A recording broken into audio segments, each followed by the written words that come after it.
Morning student 12th commerce. Today we are going to start topic choice to be made. ठीक है, आज ये topic हम start करने वाले हैं। इसमें देखते हैं an entrepreneur under the company form of organisation has a further choice to incorporate an enterprises either as either a, मतलब यानी कि जब जो एक एंटरप्रेन्योर है उसे ये चॉइस करनी है कि उसे प्राइवेट कंपनी करनी है या पब्लिक कंपनी करनी है। ठीक है, तो प्राइवेट या पब्लिक कंपनी दोनों के बारे में हम यहाँ से इंफॉर्मेशन लेंगे। ठीक है, तो सबसे पहले देखते हैं प्राइवेट कंपनी। तो प्राइवेट कंपनी क्या होती है? अगर एक एंटरप्रेन्योर को एक प्राइवेट कंपनी बनानी है तो उसे क्या क्या जो है उसके उसके इंफॉर्मेशन उसके पास होनी चाहिए, उसके बारे में उसे नॉलेज होनी चाहिए। फर्स्ट है, हैज़ ए मिनिमम ऑफ 2 और maximum 50 members excluding its past and present employees. ठीक है, तो यानी कि उसमें कम से कम जो है 2 एम्प्लॉयज़ होने कम मिनिमम 2 एम्प्लॉयज़ होने चाहिए और मैक्सिमम से 50 मेंबर्स इसमें हो सकते हैं। कम से कम 2 मेंबर हो सकते हैं, ज़्यादा 50 मेंबर हो सकते हैं। Restrict the rights of its member to transfer shares.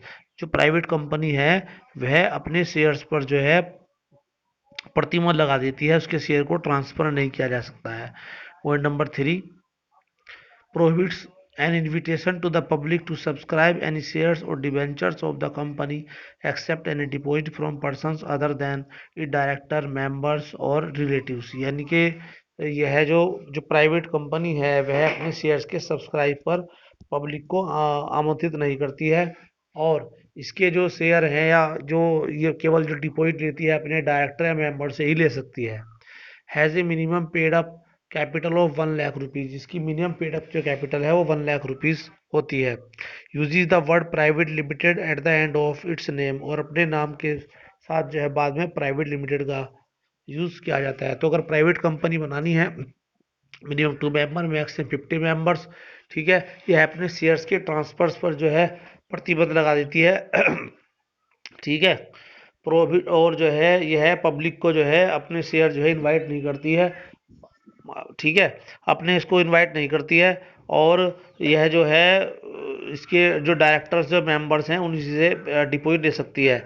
Has minimum, इसकी मिनिमम पेड अप कैपिटल जो है 1 लाख होती है, और यह अपने नाम के साथ प्राइवेट लिमिटेड शब्द का यूज करती है।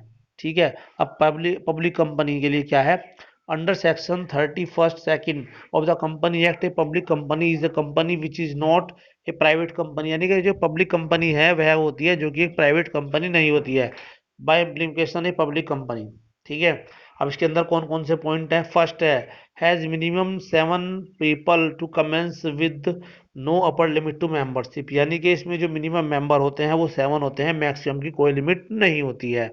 सेकंड है, does not restrict any transfer of shares. तो यह अपने शेयर के ट्रांसफर पर कोई रेस्ट्रिक्ट नहीं करती है। जैसे प्राइवेट कंपनी है, प्राइवेट कंपनी के शेयर को ट्रांसफर नहीं किया जा सकता है, लेकिन पब्लिक कंपनी के शेयर को ट्रांसफर किया जा सकता है। ठीक है, और नेक्स्ट है, invites public to subscribe for its shares and debentures and public deposit. ठीक है, तो यह जो है पब्लिक को अपने जो शेयर जो है डिबेंचर है उस इनवाइट करती है कि वो पब्लिक इसमें जो है ले सकती है। Has a minimum paid up capital 5 lakh, इसकी मिनिमम जो पेड अप कैपिटल है वो 5 lakhs होती है। Uses the word limited at the end of its name, अपने नाम के साथ जो है ये लिमिटेड शब्द का यूज करती है। तो इसमें कौन कौन से पॉइंट हुए? मिनिमम 7 मेंबर, मैक्सिमम कोई लिमिट नहीं होती है, अपने शेयर के ट्रांसफर पर प्रतिबंध नहीं लगाती है, और जो है यह अपने शेयर डिबेंचर पब्लिक को इनवाइट करती है। इसकी जो मिनिमम जो पेड अप कैपिटल है वो 5 lakhs है, और अपने नाम के साथ लिमिटेड वर्ड का यूज करती है। ठीक है, अब नेक्स्ट पॉइंट है,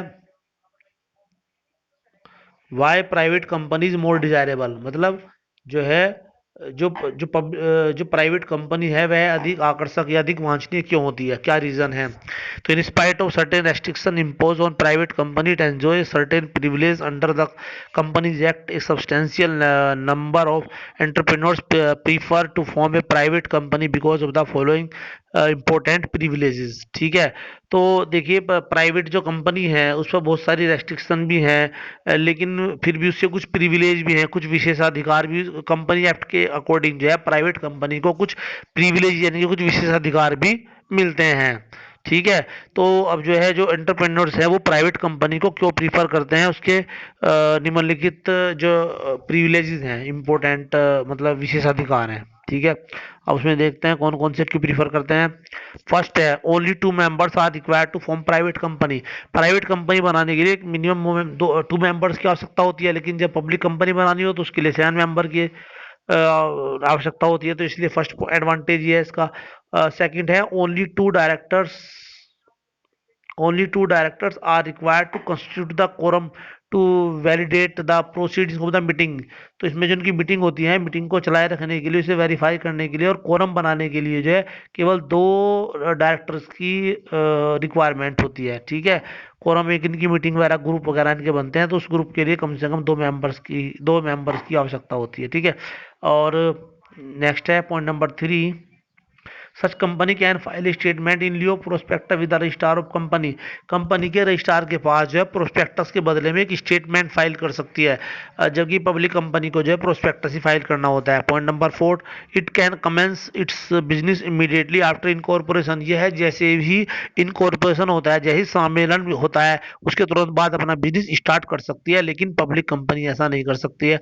होल्डिंग ए स्टेटरी मीटिंग और filing A स्टेटरी report is required by A private company. तो प्राइवेट कंपनी के लिए जो है एक वैधानिक मीटिंग रखनी होती है, एक वैधानिक रिपोर्ट करनी होती है। Non member can not inspect the copies of profit and loss and filed with registrar. Registrar के पास जो प्रॉफिट एंड लॉस की जो कॉपी फाइल की गई है, उसे नॉन मेंबर नहीं देख सकते हैं, केवल कंपनी के मेंबर ही देख सकते हैं। ठीक है, जबकि पब्लिक कंपनी में जबकि देख सकते हैं। ठीक है, और उसके बाद है, limit on payment of maximum manager remuneration does not apply. तो मैक्सिमम जो मैनेजर रेमुनेशन है, उसकी जो लिमिटेशन है वो इस पर लागू नहीं होती है।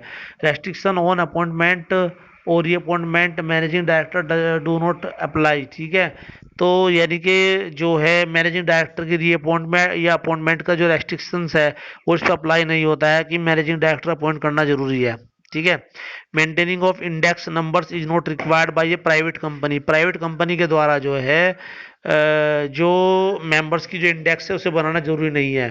ठीक है, point number 10, directors of private company need not have qualification shares. तो यानी कि इसके जो क्वालिफिकेशन शेयर्स हैं वो भी इसे रखने की नीड नहीं होती है।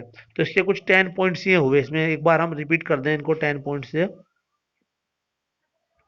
तो फर्स्ट में क्या था कि जो है 2 मेंबर्स की रिक्वायरमेंट होती है प्राइवेट कंपनी बनाने के लिए, 2 डायरेक्टर्स की रिक्वायरमेंट होती है कोरम बनाने के लिए।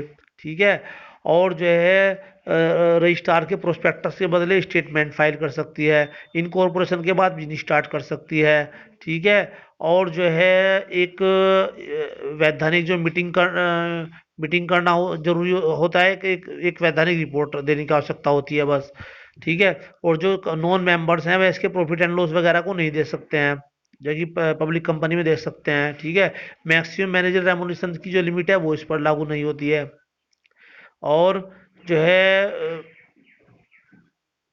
हम्म मैनेजिंग डायरेक्टर का रीअपॉइंटमेंट या अपॉइंटमेंट की रेस्ट्रिक्शन इस पर लागू नहीं होती है। ठीक है, मेंबर्स की जो इंडेक्स है वो प्राइवेट कंपनी को बनाना जरूरी नहीं होता है, जबकि पब्लिक कंपनी को जरूरी होता है। डायरेक्टर्स ऑफ प्राइवेट कंपनी और जो प्राइवेट कंपनी के डायरेक्टर्स हैं उन्हें क्वालिफिकेशन शेयर्स रखने की आवश्यकता नहीं होती। क्वालिफिकेशन शेयर का ये रूल होता है कि कम से कम मिनिमम इतने शेयर जो है डायरेक्टर्स को रखने होते हैं। ठीक है, अब ये इस तरह की जो जो कंपनी है वो कहाँ कहाँ पर सुटेबल है वो देखते हैं। ठीक है, ये कुछ पॉइंट हैं। तो venture is heavy and basic industry type, जहाँ पर जो बिजनेस है वो काफ़ी बड़ा हो, बेसिक इंडस्ट्री टाइप हो। लार्ज स्केल ऑपरेशन, जहाँ पे बड़े स्केल पर ऑपरेशन हो रहा हो, वहाँ पे कंपनी की रिक्वायरमेंट होती है। बिजनेस रिक्वायर्स ह्यूज फंड, जब बिजनेस को ज़्यादा पैसे की जरूरत होती है। एंटरप्राइज इन्वॉल्व हैवी रिस्क, जब जो बिजनेस है वो हैवी रिस्क लेने के लिए तैयार होता है। ठीक है, नेक्स्ट है, enterprise technologically complex sophisticated banking heavily upon expert professionals. ठीक है, जब जो बिजनेस है वो टेक्निकली कॉम्प्लेक्स हो, जटिल हो, और वहाँ पर जो है एक्सपर्ट की बैंकिंग जो प्रोफेशनल एक्सपर्ट है उनकी रिक्वायरमेंट होती हो, तो तब कंपनी की हमें नीड होती है। ठीक है, ओके, थैंक यू।